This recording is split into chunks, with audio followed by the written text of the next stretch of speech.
In 1757, a British physician discovered that chewing willow bark could cure fevers and pain. That discovery eventually became aspirin, a medicine found in nearly every home on Earth. But hidden inside that same bark was another secret, one that could turn a single plant into 100, for free, forever. Commercial nurseries spend millions on synthetic rooting powders and patented hormone formulas. They charge premium prices for cuttings that cost them pennies to produce. Yet the compound that makes their entire business possible grows wild along every riverbank and pond in the Northern Hemisphere. This is not folk wisdom or garden mythology. This is plant chemistry so powerful that pharmaceutical companies built fortunes on one half of the molecule while burying the other. Here is the science behind willow water, the zero-cost propagation method that could empty every nursery shelf in America, and why the industry hopes you never try it. The art of taking cuttings is as old as agriculture itself. Ancient Roman writers described grafting and rooting techniques passed down through generations. For millennia, gardeners knew that some plants rooted easily, while others seemed impossible.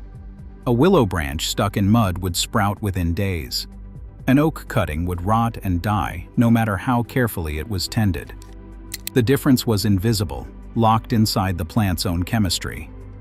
In 1934, Dutch scientists finally isolated the compound responsible. They called it indole-3 acetic acid, abbreviated IAA. This molecule belongs to a family called auxins, from the Greek word meaning to grow. Every plant on Earth produces auxins naturally. They control cell elongation, root formation, and the direction stems bend toward sunlight. When you cut a branch from its parent plant, the wound triggers a surge of auxin production. Cells at the cut end begin dividing rapidly, forming a mass of undifferentiated tissue called callus. From this callus, if conditions are right, new roots emerge. The problem is timing. Auxins break down quickly when exposed to light and air. Most plants cannot produce enough indole-3 acetic acid fast enough to root before bacteria and fungi invade the wound. This is why some cuttings succeed and others fail. It is not about skill or luck. It is about hormone concentration at the cellular level. Commercial rooting powders address this gap with synthetic auxins, most commonly indole-3 butyric acid. These artificial hormones are more stable than natural indole-3 acetic acid. They resist breakdown and provide a longer window for root formation. The formulas work. Nobody disputes that. What the industry rarely mentions is where the original research came from, and that nature had already solved the problem millions of years before any chemist touched a test tube. Willow trees are not ordinary plants. They evolved along rivers and streams, where flooding constantly tears branches away and deposits them downstream. To survive, willows developed the most aggressive rooting chemistry in the plant kingdom. A willow branch can sprout roots in plain water within days. No soil, no hormones, no special treatment. This is not luck or genetics alone. It is a molecular adaptation honed over millions of years of flood cycles. In 1948, researchers at the Boyce-Thompson Institute began investigating why. They discovered that willow bark contains exceptionally high concentrations of natural auxins, including both IAA and a related compound called salicylic acid. Salicylic acid is the same molecule that gives aspirin its pain-relieving properties. But in plants, it plays a completely different role. It acts as a signaling compound, triggering wound response and disease resistance. When combined with auxins, it creates a biochemical environment perfectly optimized for root formation. The implications were revolutionary. By soaking willow twigs in water, gardeners could extract these natural hormones into a solution that worked just as well as synthetic powders. The Boyce-Thompson researchers published their findings. Agricultural journals reported the discovery. And then, almost immediately, the conversation shifted away from free homemade solutions toward patented commercial products. By the 1950s, chemical companies had perfected synthetic IBA production. They could manufacture rooting hormones in factories on an industrial scale. The products were standardized, consistent, and came in neat packages with precise instructions. They were also proprietary. Every jar sold meant another payment. Every cutting dipped meant another customer locked into the supply chain. Willow water, by contrast, could not be patented. Anyone with access to a willow tree and a bucket could make it at home. There was no profit margin, no repeat purchase, no brand loyalty. The science was sound, but the economics pointed in a different direction. Extension offices and master gardener programs quietly stopped mentioning the old methods. Textbooks emphasized synthetic products as the modern, professional approach. Within a generation, willow water became folklore, something grandmothers might have done before real science came along. But the chemistry never changed. The molecules in willow bark are the same today as they were in 1948 or 1757 or a million years before humans walked the earth. The only difference is whether we choose to use them. Making willow water is almost embarrassingly simple. Gather young willow twigs, preferably from new growth in spring or early summer when hormone concentrations are highest. Yellow willow, white willow, and weeping willow all work. Any species in the Salix genus contains the active compounds. Cut the twigs into pieces about 2 to 4 inches long. You need roughly 2 cups of cut material for every gallon of water. There are 2 methods. The cold water method involves soaking the twigs in room temperature water for 24 to 48 hours. The bark slowly releases its auxins and salicylic acid into the solution. The hot water method speeds this process. Pour boiling water over the cut twigs and let the mixture steep overnight. Both approaches produce a pale yellow liquid with a slightly bitter, medicinal smell. Strain out the bark and twigs. What remains is concentrated willow water. Store it in the refrigerator for up to 2 months. To use it, simply soak your cuttings in the solution for several hours before planting, or water newly planted cuttings with it instead of plain water. The natural hormones penetrate the stem tissue and signal cells to begin root production. Trial gardeners report success rates between 85% and 95% with willow water, figures that match or exceed results from commercial rooting powders. The science explains why. Willow bark contains both the auxin that triggers root initiation and the salicylic acid that protects the cutting from disease while it heals. Synthetic powders provide only the first half of this equation. They force root production but leave the cutting vulnerable to pathogens. Willow water addresses both challenges simultaneously. For those without willow trees, nature offers other options. Raw honey has been used as a rooting aid for centuries. Beekeepers and gardeners across cultures discovered independently that dipping cuttings in honey improved success rates.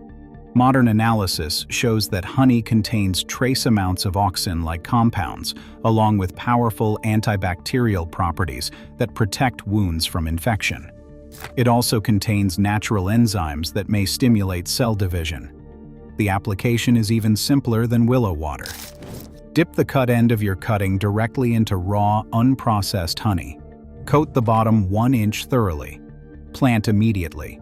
The honey forms a protective seal while delivering a mild hormone boost. Success rates with honey typically run between 70 and 80%, lower than willow water, but still impressive for a substance most households already own. Aloe offers yet another path.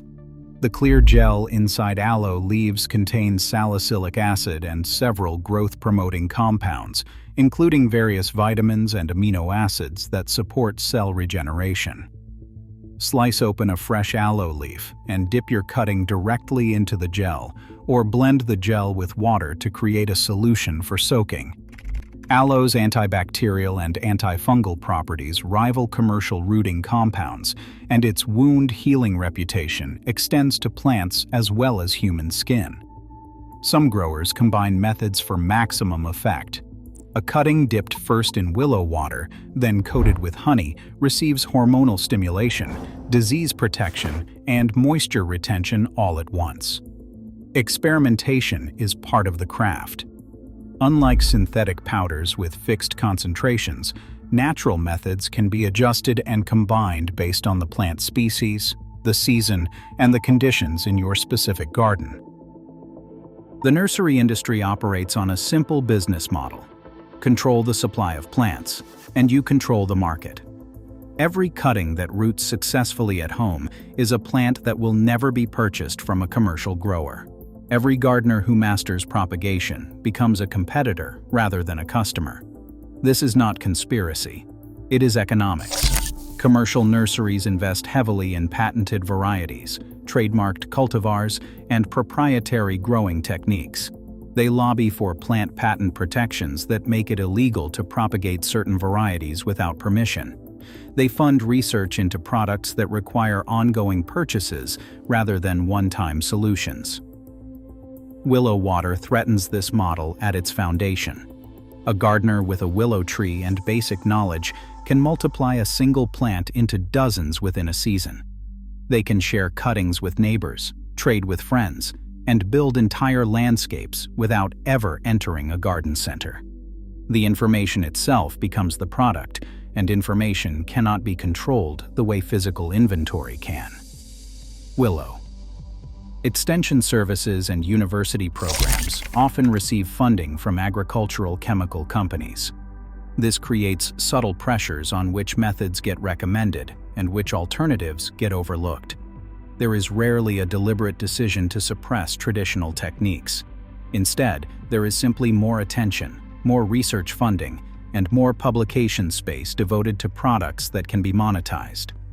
Free methods become historical curiosities rather than practical options. Funding. The pattern repeats across modern agriculture. Techniques that cost nothing and work reliably get marginalized in favor of inputs that require purchase. Farmers who once saved seed must now buy it annually from corporations.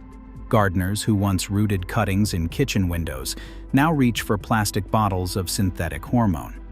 The knowledge never disappears entirely, but it fades from common practice, replaced by convenience that comes with a price tag. Convenience. Starting your propagation journey requires nothing but a willingness to experiment. Choose easy subjects first. Mint, basil, and other herbs root readily in plain water and respond dramatically to willow treatment. Roses, hydrangeas, and forsythia all propagate well from softwood cuttings taken in late spring. Fruit trees and ornamental shrubs present greater challenges, but remain achievable with patience. Starting. Keep records of what works. Note the date, the plant species, the rooting medium, and the treatment used. Track success rates over time. Your garden becomes its own research station, generating data specific to your climate, your soil, and your growing conditions. This hands-on learning creates knowledge no book or video can provide. Records. Share what you discover. The greatest threat to traditional plant wisdom is isolation. When gardeners talk to each other, trade cuttings, and pass along techniques, the knowledge propagates as surely as the plants themselves. Every conversation about willow water or honey-dipping plants, a seed that might sprout into another propagation garden somewhere else. Share. The pharmaceutical industry built a global empire on salicylic acid extracted from willow bark. They refined it, patented it as aspirin, and sold billions of doses worldwide. The agricultural industry took the other half of willow's chemistry and did much the same. They synthesized auxins, packaged them as rooting hormones, and convinced generations of gardeners that professional results required professional products. Pharmaceutical. Meanwhile, willow trees keep growing along every stream and riverbank, their bark loaded with both compounds, free for the taking. Free. Today, nursery profits climb while home propagation skills decline. A single willow branch contains enough rooting hormone to start 100 plants. Every garden center aisle lined with bottled solutions represents knowledge that was once common property, repackaged and sold back to us at a markup. Common. The chemistry remains unchanged. The science is settled. The only question is whether we remember how to use what nature provides. A gardener armed with willow water, honey, and patience needs nothing from the supply chain. They become both producer and consumer, closing the loop that industrial agriculture worked so hard to break open. What would your garden look like if every plant could become 20? What would your neighborhood look like if everyone shared that abundance? The willows are still growing.